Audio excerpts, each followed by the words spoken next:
Just as the sun emits unlimited rays and sunbeams and light, but it is all non-different than the sun. It's all coming from the sun. It all is the sun. So yes, everything is Krishna. Parasya Shaktir Vivadaiva Shruyate. Through Krishna's multifarious energies, everything exists. Everything, every atomic particle of material creation is coming from Krishna. It's his external material energy. And everything in the spiritual world is an expansion of Krishna's body, his spiritual energy. And the Jivatma, the Tatashta Shakti, is all part and parcel of Krishna. So the monists, when they say everything is God, all is one, there is truth to that.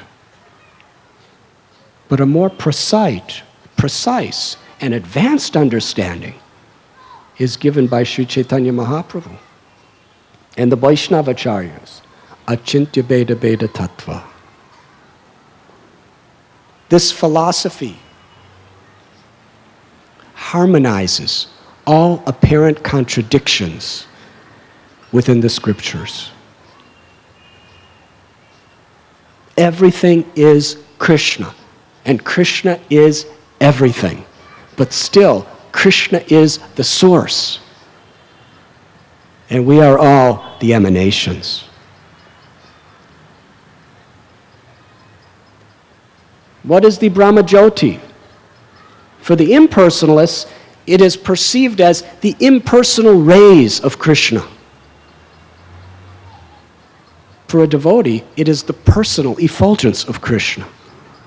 But it's the same. And the Paramatma is Krishna within everyone's heart. And Krishna, who is situated in every single atomic particle, that is Paramatma. So Bhismadev is here saying, everyone perceives the sun according to their particular perspective. So similarly, there are many religions in the world. Some are seeing God as a very, very harsh, wrathful punisher of sins. Some are seeing God as a playful, mischievous child who steals butter. Is it the same God? Yes, according to our perception. Some are seeing God as Lord Narasimhadev. Somebody else is seeing God as a little boy laying on a banyan tree, leaf sucking on his toe. Same God. And other people, the yogis, they are approaching God as the Paramatma in their heart, and the impersonalists as the Brahmajyoti. Same God. Just revealing himself according to how we approach him. Krishna says in Gita, as you approach me, I reveal myself accordingly. And for materialistic people, even atheists who want to enjoy independent of God and who want to reject the very concept of God so that they could do anything they want, Krishna reveals himself accordingly.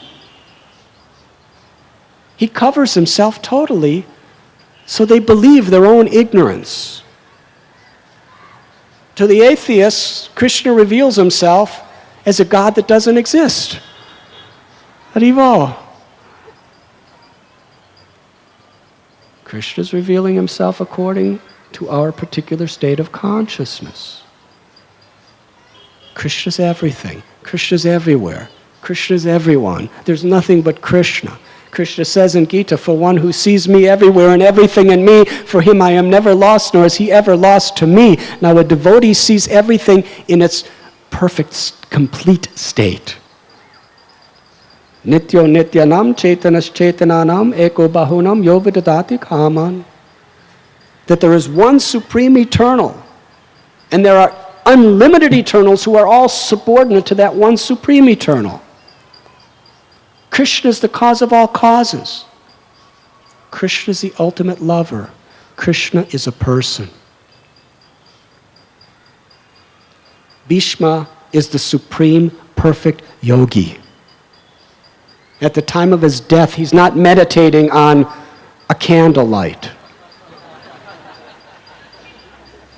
He's not meditating on the white light pervading all existence. Forget all that. It's a disturbance. It's a distraction. He's not even meditating on the Paramatma who's sitting with four arms within his heart. He's meditating on Krishna, the person who loves his devotees. Srila Prabhupada explains in this regard that yes, the impersonalists are approaching Krishna, the yogis are approaching Krishna, but in their approach to Krishna, they cannot realize or taste the sweetness of Krishna's love, which is the ultimate perfection of what the soul wants. Therefore, even those who attain the Brahma Jyoti, without tasting the sweetness of Krishna's love, the soul cannot be satisfied there. It could be peaceful, but not satisfied. And ultimately, it will fall down into this world searching for love. But Bhishma, he's meditating on Krishna as Vijayi Shaka, or Parthasarathi, the chariot driver of Arjuna, a person who's his Ishtadev, who he wants to see eternally in that form in Vaikuntha, who's praising the gopis, their exalted position. They're seeing Krishna eternally in his threefold bending form as Gopinath playing his flute. That is the perfection of all perfections.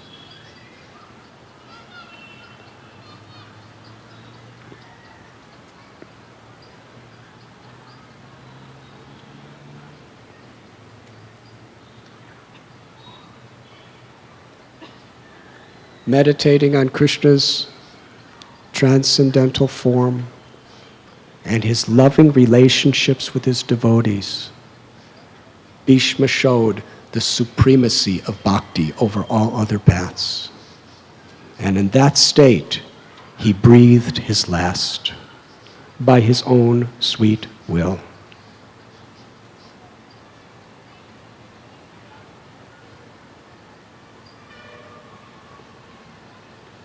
At that time, knowing that Bhishma had merged his consciousness into the loving pastimes of Lord Krishna, everyone that was present in Kurukshetra became as silent as the birds at the end of the day. And thereafter, men and demigods sounded drums in honor, and the honest royal order commenced demonstrations of honor and respect upon Bhishma. And from the sky, the demigods showered flowers. Because Bhishma was so honored throughout the entire universe, the demigods actually left their abodes to come over the earth to offer their last respects to Bhishma and shower flowers upon him.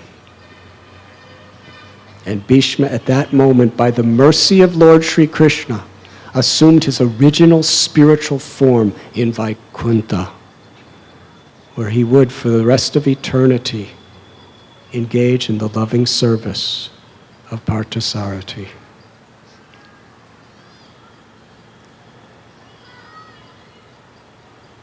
Yudhisthira Maharaj performed the last rites with the blessings of Lord Krishna.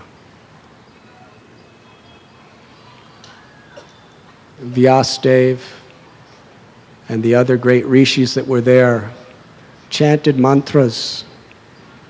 Everyone present was grieving in separation from this stalwart Vaishnava devotee of the Lord. And Yudhisthira Maharaj, fully enlightened by the experience, returned to Hastinapur to assume his service as the emperor.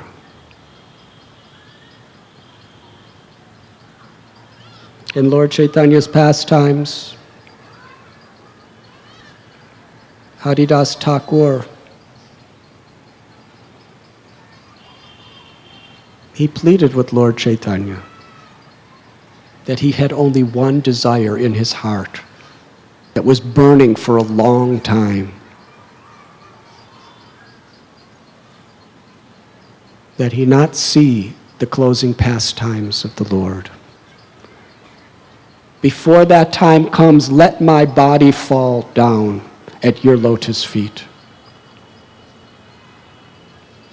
Although I am untouchable and unseeable, still, you are very merciful to your devotees. Grant this one desire. With your lotus feet upon my heart, and my eyes gazing at your moon-like face, and my lips chanting the holy names, let my body drop before you.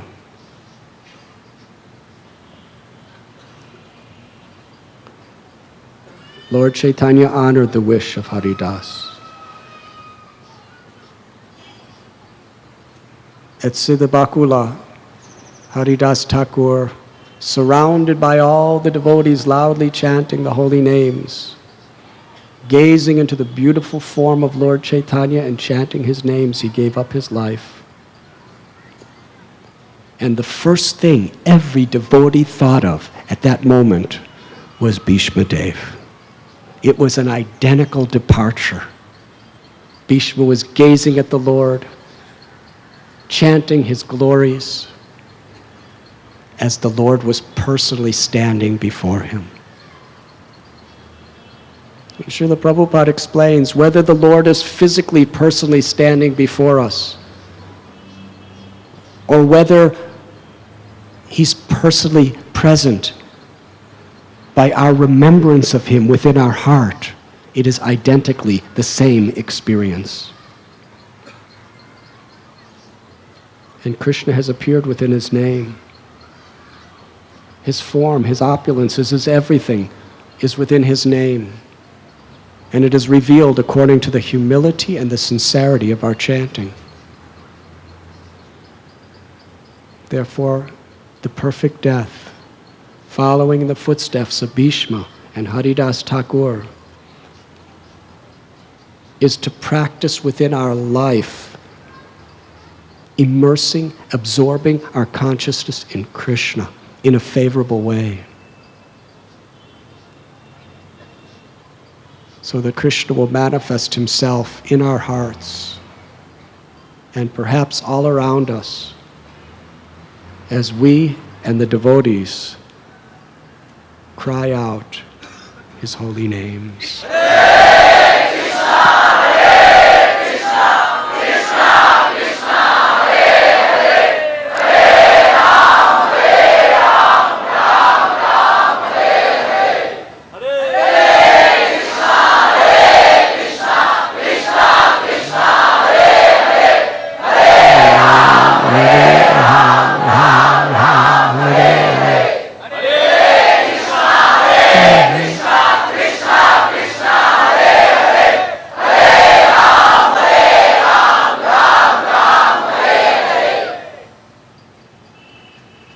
Srila Haridas Thakur, who manifested this glorious pastime of the passing of Bhishma just 500 years ago in Jagannath Puri,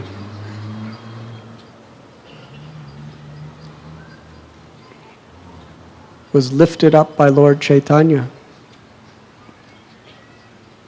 who loved his devotees so much. He danced with his body, weeping in ecstasy.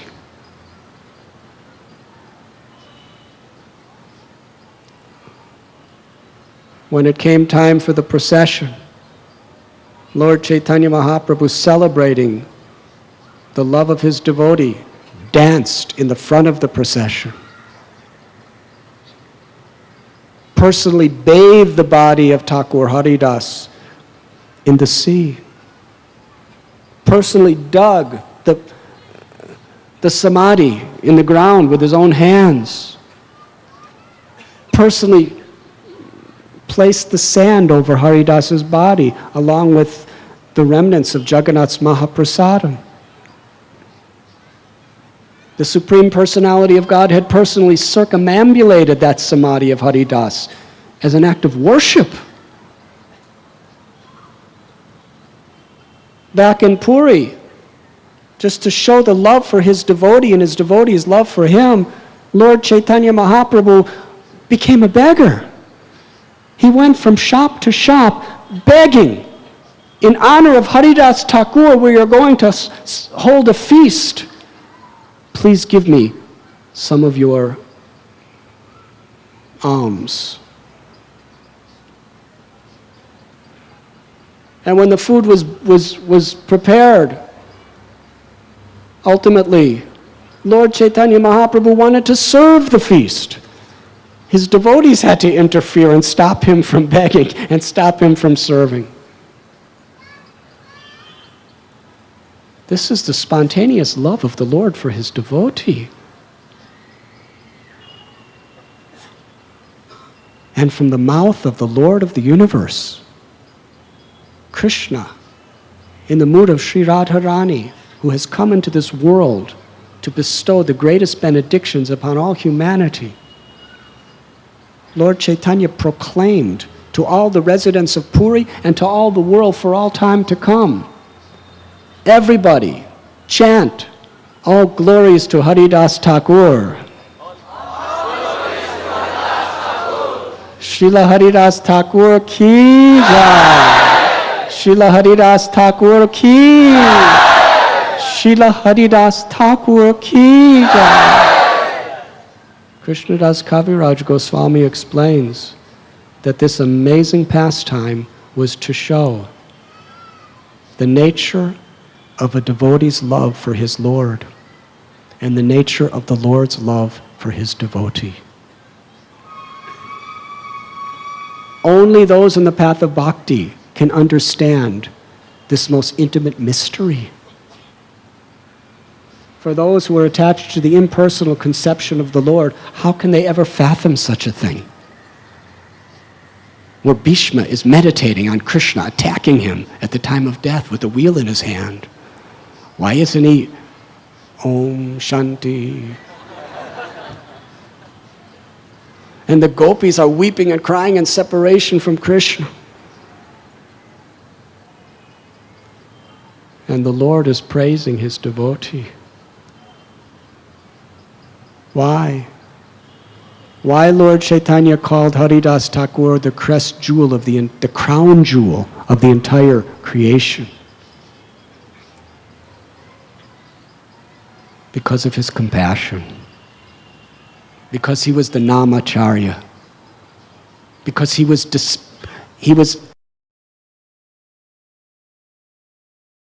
things by promoting the Yuga Dharma. The chanting of the holy names.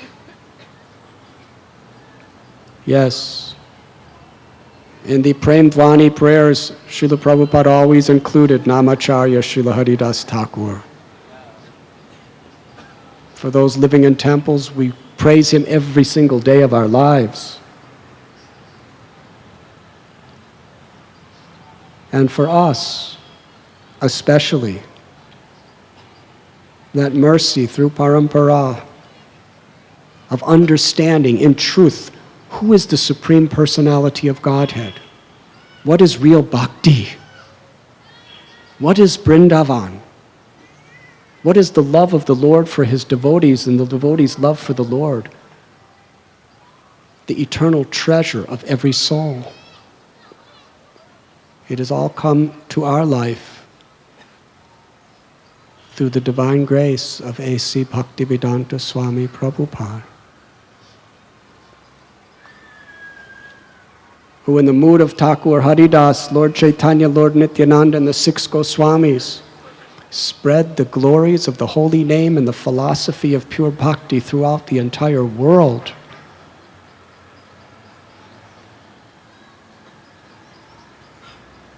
Have given us a true understanding of the greatness of Bhishma. And in doing so, the path of perfection. Srila Prabhupada's special opulence that he declared was that he had complete faith in the words of his spiritual master and complete faith in the power of the holy names of Radha and Krishna.